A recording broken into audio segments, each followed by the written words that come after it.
pediram para... Primeiramente, eu queria agradecer por vocês terem nos convidado para passar essa mensagem para vocês. Espero que Deus tenha falado ao coração de cada um aqui. Queria apresentar o grupo. Meu nome é Silvia, sou a líder. É o Vinícius ali na ponta, a Kemily, o Rodrigo, a Dani, a Carol e o André. Gente, essa peça é uma peça muito especial para mim, porque quando eu entrei na pantomima, eu entrei logo que iniciou o grupo, e como eu era nova, eu não fazia essa peça. E quando eu vi o vídeo, eu falei assim, Senhor, eu quero um dia participar dessa peça. E ao longo do tempo, devido a pessoas entrando e saindo, a gente acabou montando a peça e eu consegui participar. E é uma oportunidade que o grupo dá a todos. Conforme o tempo vai passando, a gente tem várias outras peças também. Eu queria ler uma passagem com vocês. Romanos 12, 2, que diz: Não se amoldem ao padrão deste mundo, mas transformem-se pela renovação da sua mente, para que sejam capazes de experimentar e comprovar a boa, agradável e perfeita vontade de Deus. Essa palavra veio ao meu coração porque nós vivemos hoje em um mundo de trevas. E como a própria peça diz, as pessoas nos influenciam, querem nos seduzir, querem que nós façamos as coisas que não agradem a Deus, como beber, como supervalorizar a vaidade, como colocar o dinheiro acima de tudo. E nós podemos ver que a palavra de Deus pede para que não nos amoldemos ao padrão desse mundo. Então, é um recado para vocês, para que vocês possam ser diferentes, jovens que sejam discípulos do Senhor, jovens que façam a diferença, jovens que, através das suas vidas, pessoas possam reconhecer a Jesus Cristo. Queria também convidar vocês para o nosso culto que vai ter da Toca, dia 4. É isso, né, Dani? Dia 4? Dia 4, vocês estão super convidados a estarem lá com a gente. Começa às 19 horas. E é isso aí. Gostaria de chamar o pastor Ricardo para dar a palavra. Meu sogro, tá, gente? Meu lindo sogro.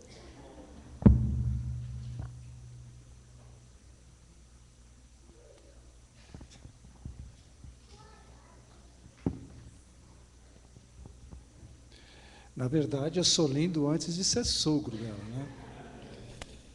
Graças e paz, queridos. É uma honra estar com os irmãos, de verdade. Nós somos da Igreja Batista de São Mateus e lá na nossa igreja nós temos por volta aí de 700 membros. Então, é um punhado de gente junto. Quando a gente se reúne lá em domingo de ceia, principalmente, se você não chega cedo, é um Deus nos acuda. Não tem dado muito certo, não tem acudido todo mundo lá. Tem gente que tem ficado de pé, tem sofrido, mas é uma honra estar com vocês. Eu disse que nós somos em 700 pessoas lá, porque eu queria dizer uma coisa em particular. Quando eu cheguei aqui, eu pensei que a gente ia cultuar ali no batalhão da polícia. Aí eu falei até para a Márcia, assim, não dá para parar na frente da polícia, que a polícia leva a gente, né? Então, a gente deu uma volta na praça aqui para tentar descobrir quem era, aonde você estava. E desde que eu entrei aqui, uma coisa muito boa aconteceu comigo. Deus falou ao meu coração.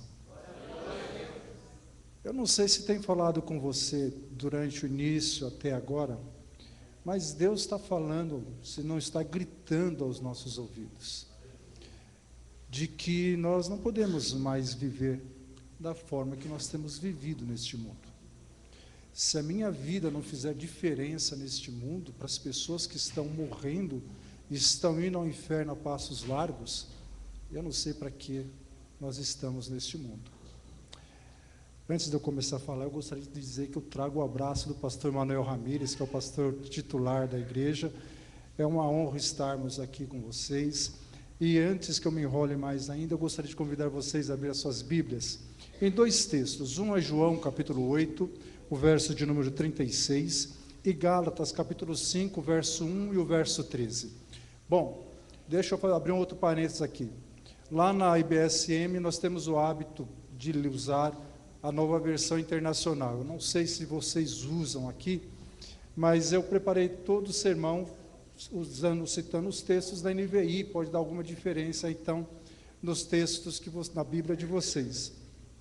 Para não dizer que eu sou um cara tão chato, metódico, eu vou ler, então, na versão da Sociedade Bíblica Brasileira, para tentar quebrar um pouco a Igreja Batista. A gente já entrou aqui, já ocupamos a maioria do espaço de vocês, né? Nós somos numa igreja Assembleia de Deus que, quando pediu para a gente levantar, esvaziou a igreja. Aqui não foi tanto assim, mas lá nós levamos o coral.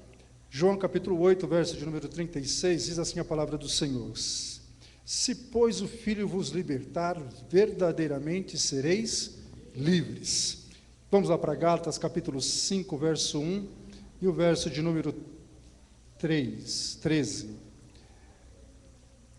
Gálatas 5, verso de número 1, verso de número 3, diz assim: estais, pois, firme na liberdade com que Cristo nos libertou, e não torneis a meter-vos debaixo do jugo da servidão. Porque vós, irmãos, fostes chamados à liberdade. Não useis, então, da liberdade para dar ocasião à carne, mas servir-vos uns aos outros pelo amor. Um pastor muito conhecido na denominação batista, certa vez, o pessoal lá da igreja já ouviu essa historinha. Foi pregar na África e ele se desencontrou do seu intérprete e começou o culto. O intérprete não chegava, ele estava sentado na frente e o povo começou a cantar. Chegou a hora da mensagem, o povo começou a cantar e subia e desciam por trás do púlpito. Cantando, subiam e desciam por trás do púlpito, subiam e desciam e não paravam de cantar. E ele ficou assustado porque ele tinha que pregar, e o povo não parava. E ele, como ele não entendia que o povo cantava, ele ficou mais assustado ainda. Já pensou você no meio de um tumulto, sem entender o que está acontecendo? É mais ou menos isso. Ele sentado lá querendo pregar, e o povo passava por trás do púlpito cantando e não parava. Até que chegou a pessoa que ia interpretar.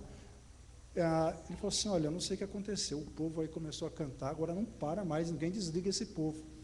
Ele falou assim: na hora que você levantar, o povo vai parar. Ele falou assim: não vai. Olha como esse povo está empolgado, eles não vão parar. Ele falou assim: na hora que você levantar, o povo vai parar. Bem discreto, ele levanta, vai à frente. Na hora que ele toma a frente do púlpito, o povo se assenta e se acomoda. No final do culto, ele perguntou ao intérprete: o que eles cantavam? Eles cantavam: Senhor, usa o teu servo para falar aos nossos corações e abre os nossos ouvidos para ouvir a tua voz. Essa é a nossa oração nesse instante, que Deus possa abrir os nossos ouvidos para ouvir a sua voz, tão somente a voz do Senhor. Os irmãos vão perceber claramente que há uma diferença entre o pastor daqui e eu, né? Lógico que eu sou mais bonito do que ele, mas nem sei se... Não, deixa para lá. E outra coisa, que eu possa ser um instrumento de Deus para falar do Senhor. Eu gostaria de falar nessa noite sobre o paradoxo da liberdade. Paradoxo é uma declaração aparentemente verdadeira e que leva a uma contradição lógica ou uma situação que contradiz a intuição comum. Em termos simples, paradoxo nada mais é do que contrariar o que supostamente é verdade ou o que é verdade. Isso é um paradoxo. Dois exemplos para ficar mais claro. Tudo é nada. Ou mentindo e falando a verdade ao mesmo tempo. Dois exemplos de paradoxo. Pode parecer estranho, mas nós temos vivido tempos onde há um paradoxo muito grande quanto à questão da liberdade, quanto o que é ser livre, quanto o que é ser liberto. Bem, os dois textos dessa noite nos apresentam características distintas. Um fala que se Cristo nos libertou, verdadeiramente somos livres. O outro é a orientação de Paulo a tomarmos cuidado com a liberdade. O que nós fazemos da liberdade?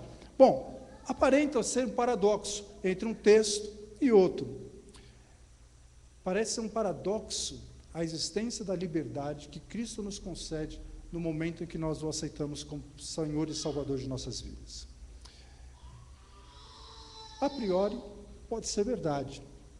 Aparenta ser um paradoxo. Veja, aparenta. O que não quer dizer que o seja. Mas a absorção desse conceito paradoxal pode gerar uma má compreensão sobre a questão da libertação. Eu estou pensando que o meu texto está extremamente filosófico para a noite, não é? Mas eu vou ser sincero para os irmãos. Eu perguntei para a Silvia, qual que é o meu público? Ela falou, aí lá para mais 5 horas, ela falou assim, é jovem. E eu briguei comigo mesmo para mudar o texto, mudar o sermão, mas não consegui. Então o sermão continua mesmo assim, então eu vou tentar ser menos filosófico possível. Bom, eu quero nessa noite demonstrar que sobre a liberdade, que traz libertação real aos servos de Jesus Cristo. Porque uma coisa, meus queridos, é dizer ser livre e outra coisa é ser livre. Uma coisa é você dizer estar liberto e a outra coisa é você ser liberto. E eu quero mostrar isso para os irmãos. Eu quero ver que nós consigamos enxergar isso. E, para tanto, eu quero mostrar duas verdades. A primeira verdade é que a liberdade que Cristo nos dá é sem restrição, mas também é condicional. Veja, vocês de fato são livres. Isso aqui está na versão NVI. De fato são livres. Vamos fundamentar um absoluto? Liberdade verdadeira só Cristo dá. Ok? Um absoluto. Liberdade verdadeira só Cristo dá. Ninguém mais dá liberdade. A liberdade que Cristo dá, ela não é uma liberdade adquirida, não é quase uma liberdade, não é uma liberdade aparente, não é uma liberdade disfarçada, não é uma liberdade inventada ou criação do homem. Não, a liberdade que Cristo nos dá, ela é completa, absoluta e divinal. Isso é a liberdade de Cristo. Isso Cristo faz com o homem. Ele dá uma liberdade completa, absoluta e divinal. Divinal porque é Ele quem deu. Penso ser fundamental dar ênfase exatamente a isso, por ser completa, absoluta e divina. É dado pela mão do Senhor. Foi o Senhor quem deu. Por esta razão, é importante fundamentar que ninguém nos liberta. Homem nenhum nos dá liberdade. Há muito tempo atrás, não tão tempo atrás assim, porque eu era menino ainda, e não faz tanto tempo que eu era menino, mas quando eu era criança, tinha uma música chamada O Baixinho do Seu Buda. Então a música dizia que o baixinho do seu Buda teve boas intenções, expôs bem o problema, mas não deu a solução. Seu Maomé, vida eterna prometeu, mas os seus ossos ficam no lugar onde ele morreu. Somente Jesus Cristo ressuscitou dos mortos. Somente Ele pode conceder liberdade. Somente Jesus Cristo pode quebrar as amarras que nos prende ao nosso passado, que faz nós chorarmos quando nós lembramos dele, que faz lamentar os nossos erros. Quando eu lembro do passado, das coisas que eu fazia, das coisas que eu fiz, das coisas que eu faço, deixa eu abrir um parênteses, o pastor daqui não peca, mas eu peco. Eu peco, que é uma delícia, meus irmãos, principalmente no trânsito. É por isso que eu saio de casa às 5h30 da manhã, para entrar às 6. Assim não tem trânsito, eu não preciso brigar com ninguém. Saio às 3 horas da tarde, não tem ninguém na rua, não brigo com ninguém. Porque eu não tenho paciência com o motorista ruim. Você tem? Não tenho. E eu peco, meu irmão. O pastor daqui não. Eu peco. O pastor que o ar é lindo, ele não peca. Mas Cristo rompe o elo entre o passado com a nossa situação. O dia que nos achegamos a Cristo, nós somos verdadeiramente, de fato, livres. É muito difícil para mim entender, meus queridos, algumas expressões que têm se multiplicado nos nossos dias. Algumas delas, veja, eu não acredito que um crente, eu não acredito que um salvo possa estar possesso. Eu não posso acreditar que o salvo esteja em cadeias espirituais. Eu não posso crer que o crente, que o salvo tenha parceria com o diabo. Eu não posso acreditar do salvo sendo instrumento de Satanás. É muito difícil para mim compreender isso. Veja, a expressão que eu estou usando é salvo, não o crente, porque crente até o diabo é. Eu estou falando do salvo, salvo, aquele que encontrou a Jesus Cristo. Veja, alguns textos. Entretanto, vocês não estão sob o domínio da carne, mas o Espírito, se de fato o Espírito de Deus habita em vocês. Se de fato o Espírito de Deus habita em vocês. Um outro texto. Mas Cristo é fiel como filho sobre a casa de Deus, e esta casa somos nós. Se é que nós apegamos firmemente a confiança e a esperança do qual nós somos glorificados. Hebreus capítulo 3, verso de número 6. Acaso não sabem que o corpo de vocês é santuário do Espírito Santo que habita em vocês, que lhe foi dado por Deus, e vocês não são mais de si mesmo? A expressão que eu quero destacar nesse texto é: o corpo de vocês é santuário do Espírito Santo, e que Ele habita em vocês. Meus irmãos, é impossível na casa de Deus, Satanás andar, passear, fazer o que quiser e nada acontecer. Eu não consigo entender Satanás pintando e bordando no santuário do Senhor. Eu não consigo entender como pode, no templo que habita o Espírito Santo, Satanás está lá atuando. Eu não consigo entender esse princípio. Logo, o salvo não pode ser manipulado livremente pelo diabo. Os seus asseclas não podem nos conduzir à condenação. Estando Deus ali presente e atuante na vida do salvo, o diabo não pinta e não borda, porque Deus está ali. Quando eu tenho convicção e deixo Deus agir na minha vida, é impossível Deus permitir que o diabo faça de você uma marionete. É impossível. Mas veja, sabemos que todo aquele que é nascido de Deus não está no pecado. Aquele que nasceu de Deus, Deus o protege e o maligno não o atinge. Há outras expressões que diz que o diabo não o toca. 1 de João, capítulo 5, verso de número 18.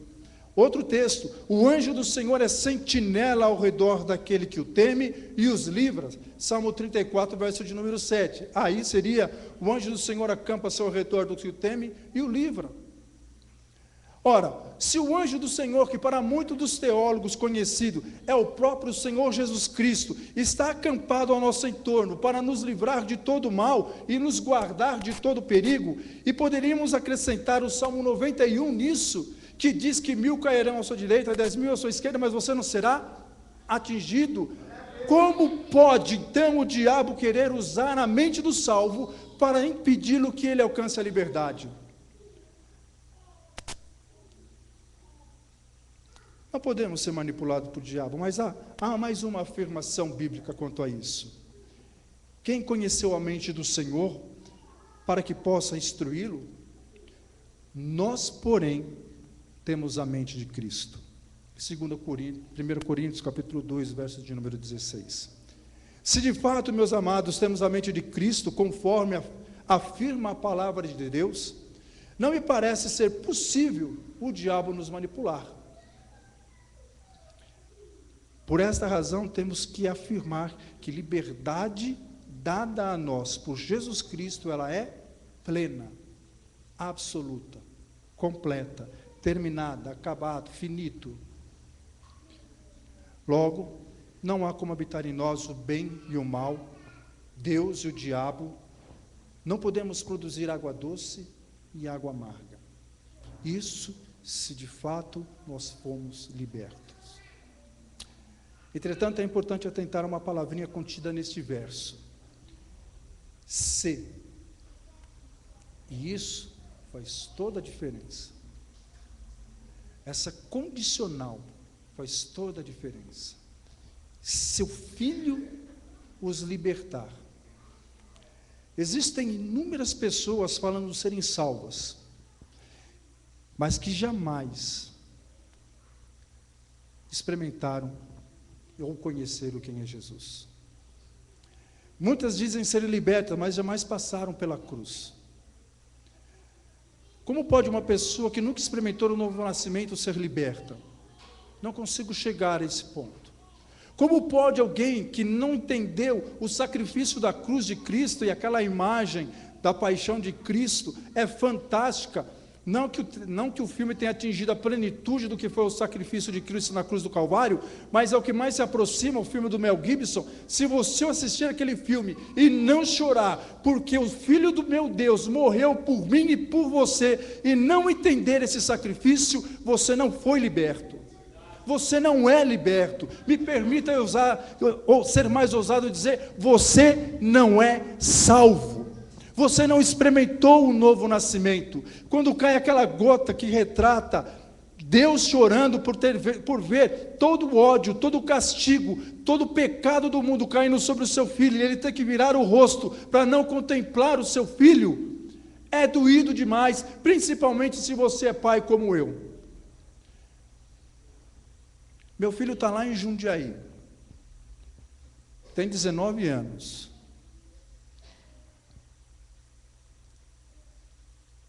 Domingo passado, sábado passado, eu fui buscar ele no metrô. Quando eu abracei, eu quase choro. Eu não chorei porque eu sou filho de pernambucano, e filho de pernambucano não chora fácil, mas quase que eu choro.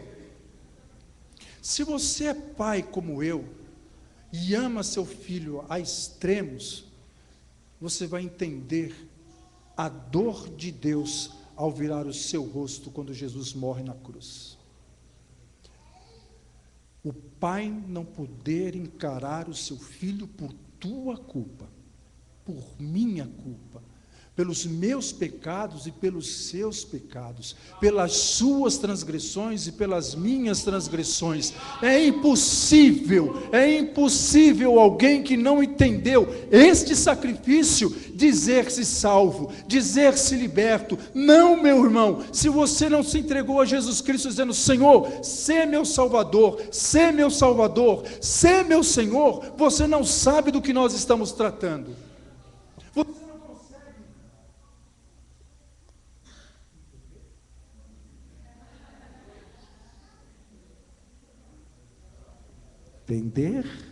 Entender o que acontece aqui.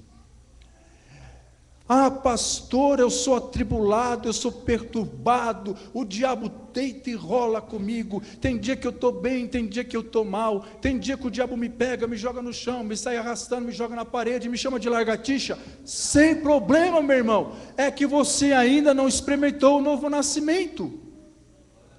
Porque o dia que você experimentar o que é ser salvo, jamais o diabo vai fazer isso com você. E eu rasgo a minha Bíblia se isso acontecer. Eu deixo de ser pastor. Eu falei para uma menina uma vez que se Deus não cumprisse aquilo que eu estava falando para ela, eu ia para o sambão. Ela riu da minha cara, se estrepou.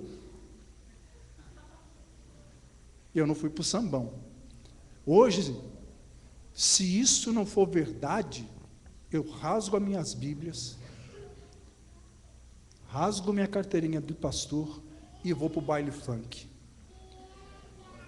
Se isto não for verdade, se a partir de um momento que você aceita Jesus Cristo na sua vida, o diabo for impedido de tocar em você, se isto não acontecer, eu deixo de ser pastor e vou acreditar em qualquer outra coisa, menos nesse Deus.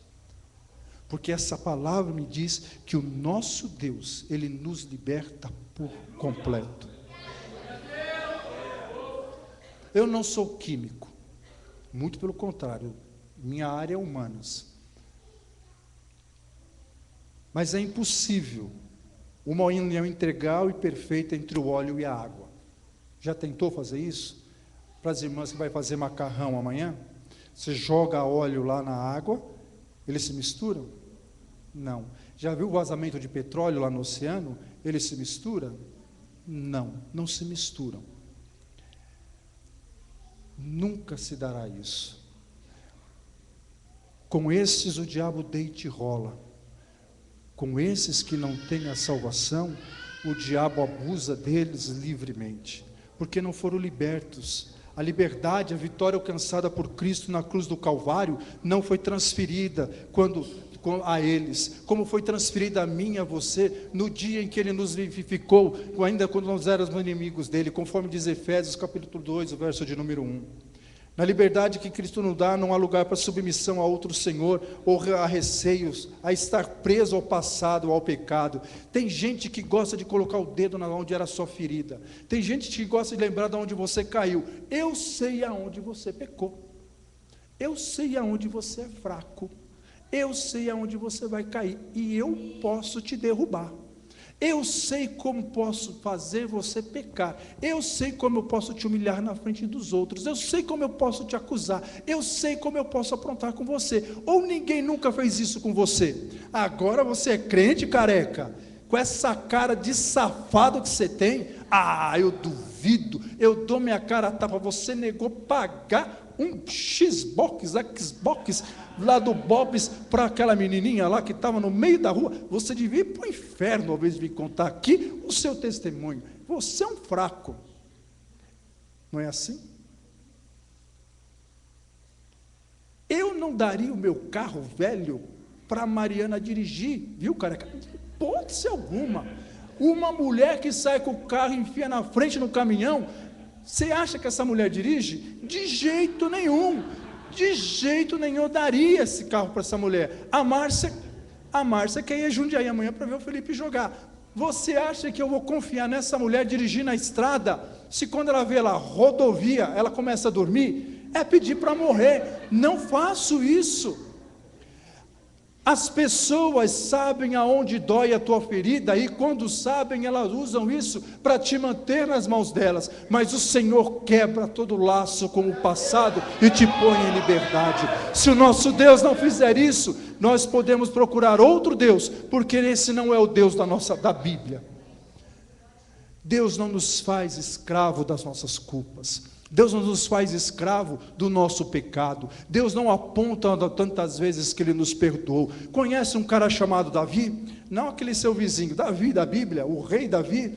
Rei Davi era um picareta de marca maior. Era um grande poeta, era um grande general, era um grande rei, mas era um péssimo pai. Um terror, um lixo de pai. E outra coisa, Davi não podia ver uma mulher de mini saia. Se é que naquela época existia mini saia, mas se visse de saia e tivesse cabelo comprido e não fosse barbudo, Davi pegava. Davi era um camarada meio sem noção. Ele passeava lá, olhando, mandou construir o palácio, e passeava lá, olhando a mulherada. Olha, Betseba, essa é mulher para rei. Foi lá e mandou trazer. Traz que aquilo lá nasceu para mim. Davi pecava e pecava bonito, mas sabe o que o Senhor falou sobre Davi? Um homem segundo o coração de Deus. Sabe por quê, meu irmão? Não porque Davi era um canalha, mas porque Davi sabia que ele era pecador e ele pedia perdão a Deus. E Deus nunca esfregou na cara de Davi e falou assim: eu sei o que você fez com Betseba, eu sei o que você fez ali, o que você fez acolá, eu sei o que você fez, Davi, seu sem vergonha, mas mesmo assim, sabendo que você não vale nada, eu vou te perdoar, mas eu sempre vou lembrar você quem você é, para que você saiba que quem é Deus aqui sou eu. Deus fez isso, meu amado? Nunca fez. Nunca fez. Quando Pedro nega a Jesus 3 vezes o Senhor o restaura. Pedro, apacenta minhas ovelhas, cuida do meu rebanho, conduz a pastos seguros. O nosso Deus não é um Deus de jogar em face o nosso passado, mas só somos libertos se nos voltarmos para Ele. Se não olharmos para o Senhor Jesus e entregarmos a Ele todo o nosso coração, nós não seremos livres. A segunda verdade, meus amados, que eu vejo aqui, é a liberdade traz responsabilidade. Não se deixe submeter-se novamente a um jugo de escravidão. Mas não usem a liberdade para dar ocasião à carne. Aqui me parece residir um paradoxo. Totalmente livres, mas com restrição. Não usem da liberdade para dar ocasião à carne. Eu sou livre, eu faço o que eu quero. Acabamos de ver que Cristo nos libertou de forma plena e absoluta. Então, por que responsabilidade com a liberdade se sou livre? Erasmo de Roterdã, um dos mais célebres escritores da história, em seu livro Elogio da Loucura, descreve a apologia que da loucura frente à hipocrisia da sociedade.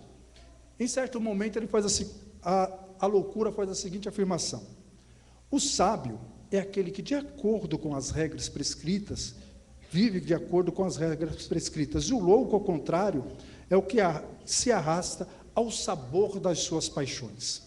Quanto mais abundante a dose de loucura que encerram, tanto maior é o bem que proporciona. Sem alegria, a vida humana nem sequer merece o nome de vida. Erasmo de Roterdã. Bom, isso parece ser atual, né? O cara escreveu a semana passada. Não, Erasmo de Roterdã escreveu em 1500, quando Henrique VIII mandou matar Thomas More. Bom, isso aí é história, essa é a minha área, né? Se vocês quiserem, a gente pode falar sobre história a noite inteira. Ok. Mas não é de hoje. Agora, já parou para imaginar como vive a nossa sociedade? Como nós vivemos para o nosso próprio prazer? Como a sociedade atual ela é profundamente hedonista, vivemos para o nosso próprio prazer. Se existe a coisa mais feia no mundo, é a obrigação. Não é verdade? A obrigação é uma coisa terrível, é uma coisa assombrosa. Se pudéssemos, viveríamos todos sem nenhum tipo de obrigação. Levantaríamos às 10 horas da manhã, passearíamos um pouquinho, dormiríamos mais um pouquinho, comeríamos até empapuçar, dormiria mais um pouquinho, aí ia namorar um pouquinho, aí voltava, dormia mais um pouquinho, aí comia mais um montão, dormia, e dormia cansado, feito Garfield, como se tivesse trabalhado o dia inteiro. A paixão nos arrasta de tal forma que nós esquecemos as nossas obrigações. Você já esteve apaixonado por alguém? Já se apaixonou? Eu lembro quando eu era apaixonado pela Márcia.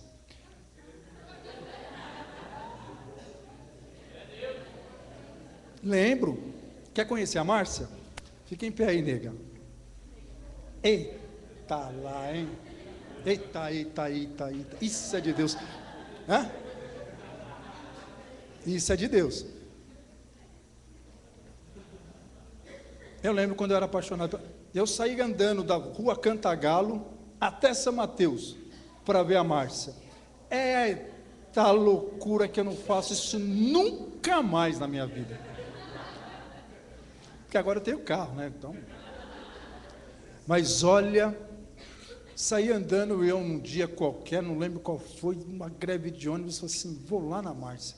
E fui. Cheguei morto lá, morto. Mas dando risada, porque eu falei que ia lá ver. Meus irmãos, quando a paixão nos toma, nós fazemos loucuras, nós não pensamos, nós nos arrastamos por ela, nós nos sacrificamos. Significa que ela nos cega se deixarmos ser conduzidos totalmente por ela. Mas nós somos livres, podemos viver a plenitude dessa liberdade, a ponto de decidirmos se queremos ou não queremos continuar no caminho do Senhor. Sabia disso? Você pode chegar hoje aqui e olhar para mim e falar assim, pastor, essa palavra é tão dura, sabe de uma coisa, eu vou deixar de ser crente. Não quero mais a salvação não, eu sei que se eu deixar Jesus Cristo eu vou para o inferno, vou arder no tridente do diabo, ele vai me espizinhar, vai pisar em mim, eu vou olhar para cima e vou ver lá os salvos cantando, eu vou ver aquela irmã que eu queria casar, bonitinha lá no céu, mas mesmo assim, Senhor, eu não quero mais te seguir. A gente pode fazer isso, a Bíblia diz que nós podemos fazer isso, só que se você fizer isso não tem mais retorno. Bom, é uma decisão sua. A Bíblia também nos garante que se você é salvo, você não vai fazer isso, mas você pode se você quiser. Para a liberdade Deus nos chamou, e a liberdade que Ele nos dá é para caminhos sublimes, é para um caminho excelente, para poder viver a alegria do Senhor, para a liberdade Cristo nos chamou, e louvado seja o nosso Deus por isso.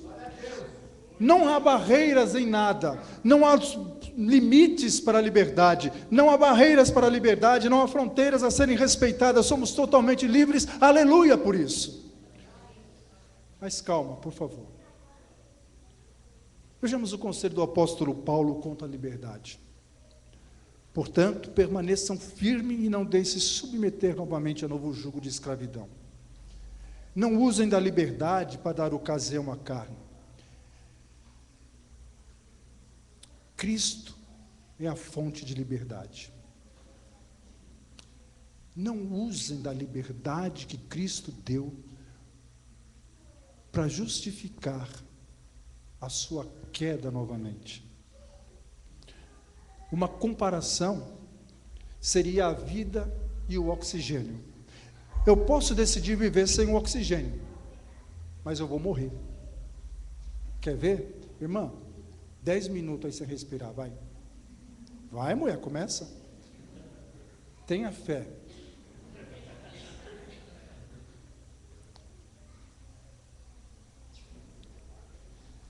A carne deseja o contrário do espírito, o espírito que é o contrário à carne. Eles estão em conflito um com o outro, segundo Gálatas capítulo 5, verso de número 17. Não se deixe enganar, as más companhias corrompem os bons costumes, diz o apóstolo Pedro em 1 Coríntios capítulo 15, verso de número 33. Meus irmãos, nós somos livres, mas se você começar a andar com o mundo, se aparentar com o mundo, ele vai te corromper. É a Bíblia que está dizendo. Se você começar a andar com mudano, com perversos, com pessoas más, você vai se tornar que nem eles. Ah não, pastor, eu sou imune porque eu sou salvo, aleluia. É verdade, mas a Bíblia diz que as más companhias corrompem os bons costumes. É simples, Deus não quer junto dele, Deus quer nos perto dele, Ele quer que nós gozemos do prazer incomparável da sua presença, para viver os milagres e prodígios. Uma jovem me disse na igreja: pastor, nós precisamos voltar a enxergar milagres. Eu vejo milagre todo dia na minha vida. Cada vez que eu levanto de manhã é um milagre, toda vez que eu saio e volto para minha casa é um milagre. Quer que eu te conte um milagre maravilhoso que aconteceu comigo? Chupa essa manga aí, irmão. Um certo dia, não sei quando aí, a Marcela tinha 1 aninho, a Márcia saiu para um casamento, foi mais cedo, eu ia depois. Na hora que eu fui fechar o portão, meu pulmão estourou. Já sentiu a dor do pulmão estourar? Não, né? Dói, meu irmão, dói. É como se eu tivesse levado uma facada aqui. Eu fiquei 7 dias com o pulmão estourado. Sabe o que significa? Tem médico aí? Enfermeiro? Acupunturista? Advogado? 7 dias com o pulmão estourado. Quando eu cheguei no hospital por um acidente qualquer, porque a Márcia estava ruim e ela tinha que ir para o médico, quem ficou internado fui eu. O médico disse assim: ninguém sobrevive 7 dias com o pulmão estourado, isso é um milagre de Deus. Você acredita em Deus? Eu falei assim: não, eu sirvo ao Deus vivo. Meus irmãos, 7 dias com o pulmão estourado, só Deus pode fazer isso. Ele nos livra, Ele nos liberta, Ele nos restaura, Ele nos quer junto dEle, para que nós possamos ver milagres acontecer, para que nós possamos ver os prodígios acontecerem, para sermos uma comunidade terapêutica. A pessoa que entra aqui doente, perturbada, endemoniada, não pode sair daqui do mesmo jeito, não pode, meu irmão, presta atenção nisso, não pode. O perdido entrou aqui, ele tem que ouvir da salvação do Senhor Jesus, ele não precisa saber que a Igreja Batista é a melhor, que a Igreja Batista é a maior, aleluia, que nós somos batistas. Não, isso não interessa para ninguém, não interessa o que está escrito lá na frente, isso é só razão social. Não significa nada. O que significa é que Cristo quer que nós sejamos uma agência terapêutica, e você faz parte disso. A pessoa que se aproxima de você não pode ir para o inferno porque você calou a tua boca. A Márcia gosta de fazer isso. Encontra o povo por aí, você fala: não, o Senhor manda te dizer isso, o Senhor manda te dizer isso. Olha você.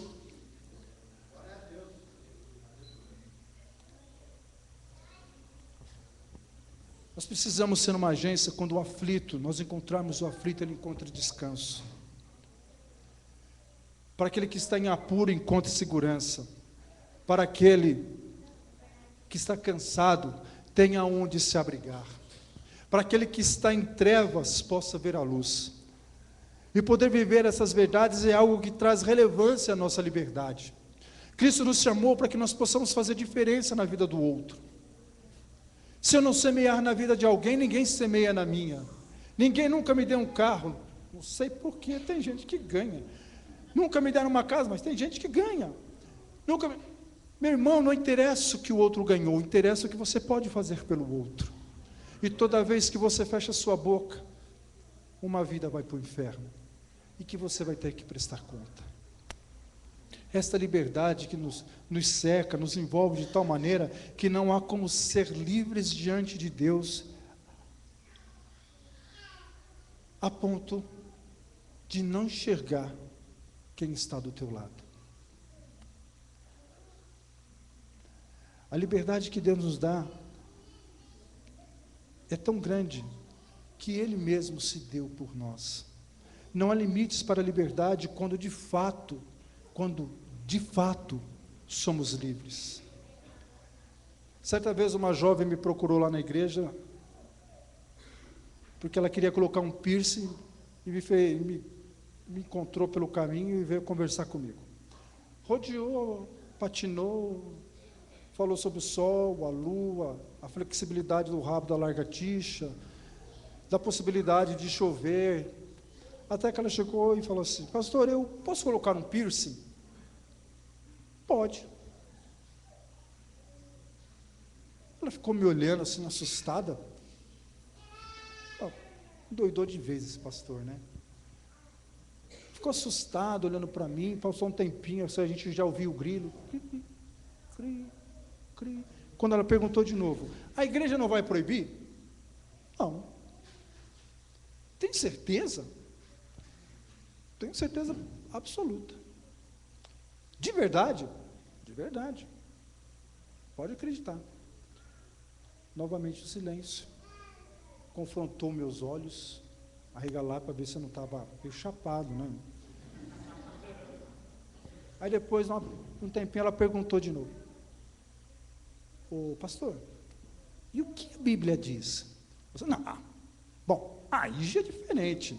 A igreja não te proíbe, eu não te proíbo, ninguém te proíbe fazer nada, você é livre, pode ir lá fazer. Vou colocar um piercing no umbigo, na orelha, no nariz, na boca, onde você quiser, coloca, colocar 2, 3, põe, vai aparecer uma coisa estranha, mas é lá, coloca, ninguém te proíbe, você é livre. Isso serve para tatuagem. Tem gente que acabou o papel em casa e começa a escrever no corpo. Bom, o que a Bíblia diz é uma outra coisa, é uma outra questão. Eu falei para ela, é uma outra questão. A primeira pergunta que você devia ter feito é: pastor, o que a Bíblia me diz sobre piercing? Aí nós passamos um certo tempo conversando, qual o significado das marcas e das argolas que se usavam na época da Bíblia, o que isso significava. Bom, gastamos um tempinho, depois uma série de diversas recomendações a ela foi embora e não colocou o piercing, graças a Deus. Assim, aquele que julga estar firme, cuide-se para que não caia. É a orientação bíblica. 1 Coríntios capítulo 10 diz: quem está de pé, veja para que não caia. Meu irmão, você pode ser muito forte, eu creio nisso. Eu acredito que Deus fale com você todo dia. Eu creio que você tenha tanta intimidade com Deus que jogue truco com Ele. Eu acredito nisso. Tem gente que gosta de: Deus, senta aqui, vamos bater um truco aqui. Não, eu acredito. Se você consegue conversar com Deus desse jeito, sem crise, cara, sem problema, meu irmão. Eu acredito que você possa ter um relacionamento tão íntimo com Deus, a ponto de conversar com Ele, sentar e conversar com Ele. Eu creio nisso. Mas aquele que está em pé, veja para que não caia. Porque uma compreensão errada do que é liberdade pode nos jogar a abismos profundos e muitas vezes sem retorno.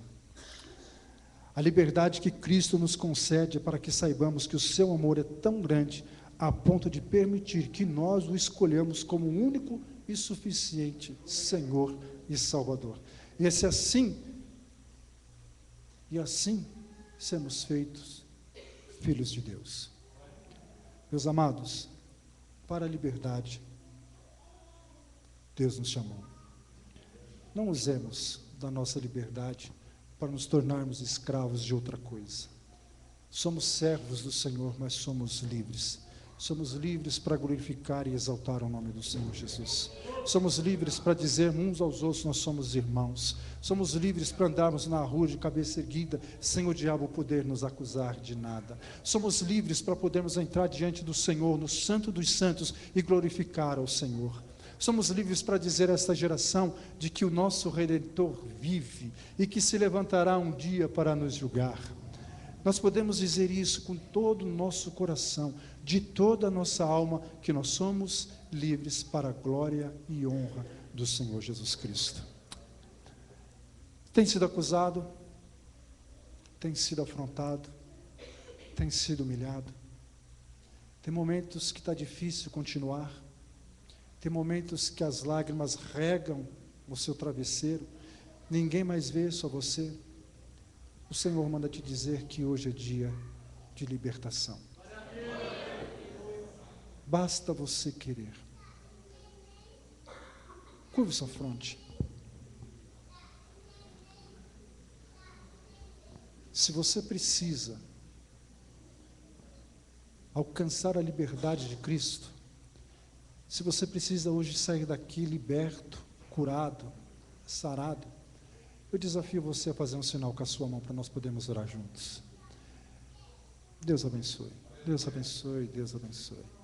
Não vá para casa com peso. Deus abençoe. Não vá para casa com culpa. Não vá para casa amarrado. Volte para sua casa livre, restaurado, curado pelo Senhor. Não saia daqui pensando que o mundo te odeia, não, mas saia daqui com a certeza de que Deus te ama. Te ama a ponto de sacrificar o seu único filho por você na cruz do Calvário. Se você precisa de liberdade, eu te desafio nesta noite a sair do seu lugar para que nós possamos orar com você. Porque para a liberdade hoje Cristo te chama. Então venha ser livre, venha ser liberto, venha ser sarado, venha aqui, vamos orar junto. Você precisa? Eu também preciso ser sarado, curado todo dia. Eu preciso do amor de Deus derramado sobre a minha vida todo santo dia.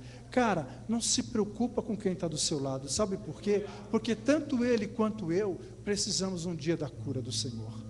Tanto ele quanto eu, qualquer um de nós precisamos experimentar do perdão de Cristo. E hoje, o Senhor te chama para restaurar. O Senhor te chama para te curar. O Senhor te chama para derramar sobre a tua vida. Por isso, sai do seu lugar aí sem vergonha nenhuma. Nós somos uma família e ninguém vai te apontar o dedo. Muito pelo contrário. Todos que estão aqui, e eu não conheço o pastor de vocês, mas eu creio que o pastor de vocês não vai te deixar sozinho. E muito menos esta igreja. Ela vai te abraçar, ela vai te abençoar e vai ser bênção na sua vida. Vamos orar? Vamos falar com o nosso Deus. O pastor está aí? Vem cá, pastor. Glória a Deus. Nós vamos orar. O pastor, por favor, pastor, ministra sobre a vida do teu rebanho. Abençoa eles em nome de Jesus. Estou aqui, pastor, ora aqui, ó.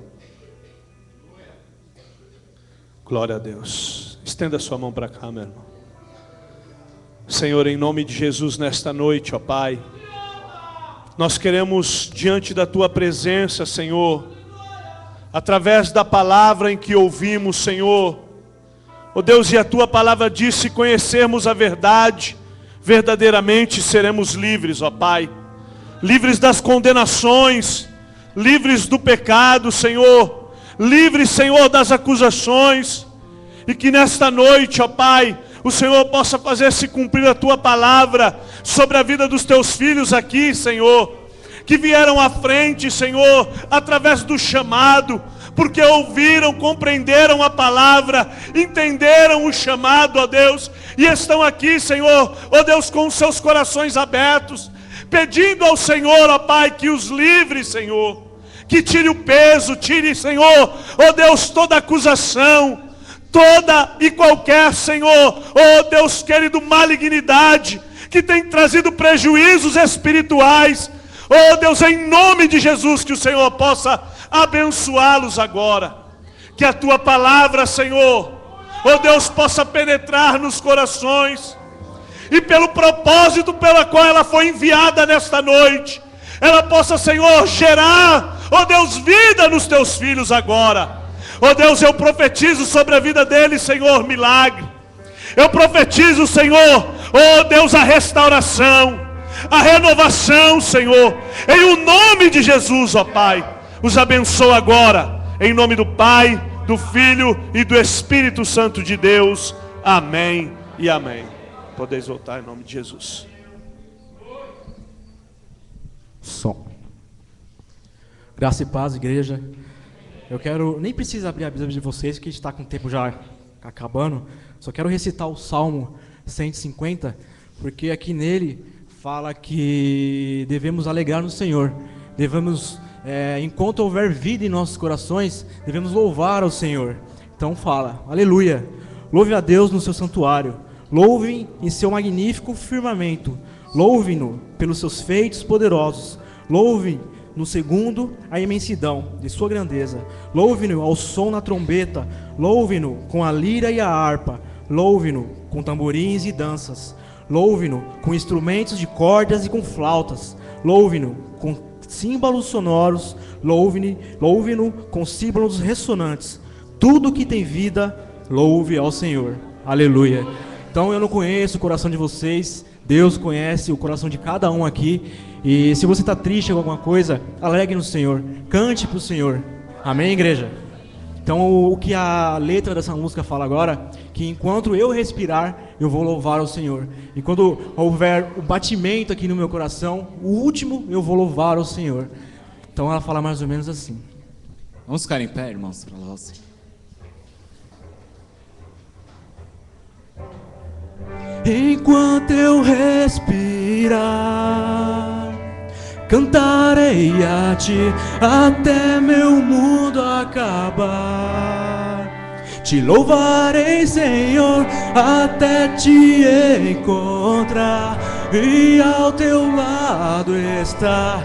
Te buscarei, Senhor, te buscarei, Senhor.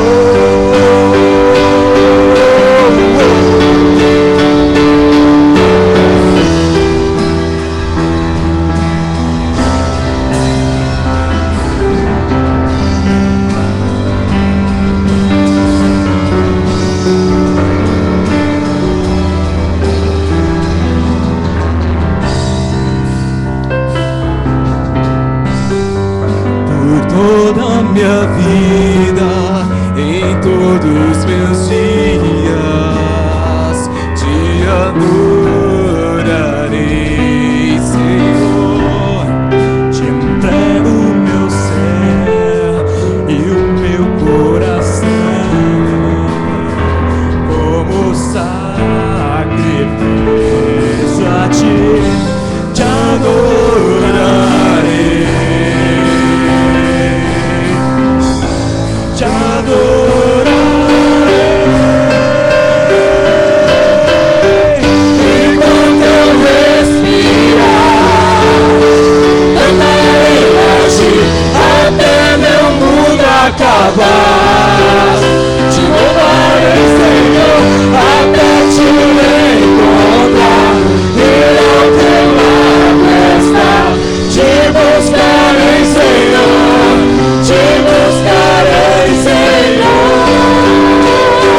acabar.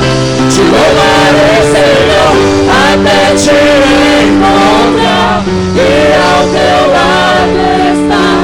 Te buscarei, Senhor, te buscarei, Senhor, enquanto eu respirar. Cantarei a ti até meu mundo acabar.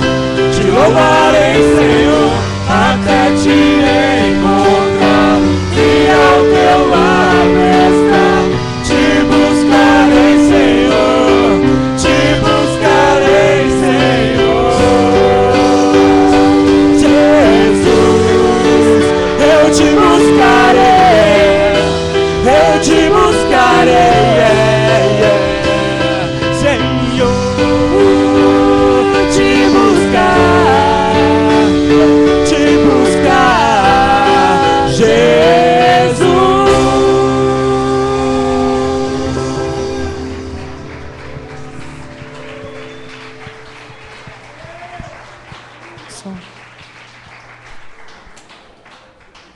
Tem uma parte nessa música que é muito linda, né? Que ela fala: enquanto eu respirar, cantarei a ti, até o meu mundo acabar. Aí tem uma parte que ela fala: te busco, né? Até eu estar com você. Você pode fechar os seus olhos e imaginar como se você estivesse lá no céu. Como que vai ser lindo. Na Bíblia fala que anjos, querubins, serafins, todos lá proclamam a santidade de Deus. O que você diria ao Senhor face a face? Talvez junto com os anciões e com os anjos você vai dizer: santo, santo, santo, santo, santo. Você pode dizer isso? Santo, santo, santo, santo, santo, santo, santo. Ele é o que era, Ele é o que é e que sempre irá existir. Amém? Ele é bom, vamos louvar o Senhor.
Deus é bom.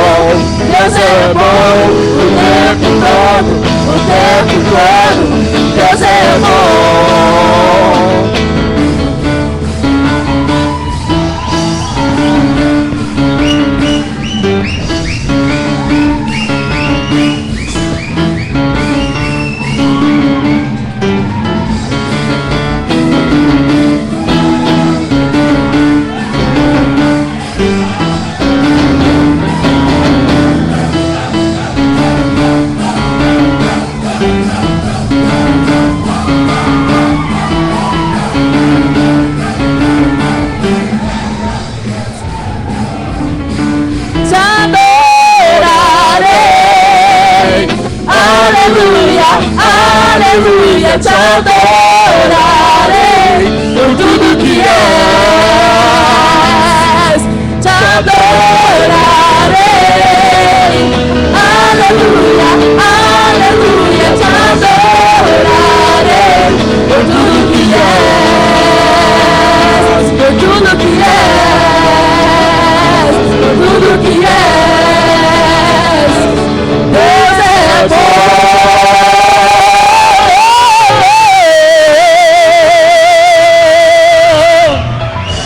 Glória a Deus, só Ele é Deus. Glória a Deus. Só o Senhor é Deus, igreja. Amém, aleluia.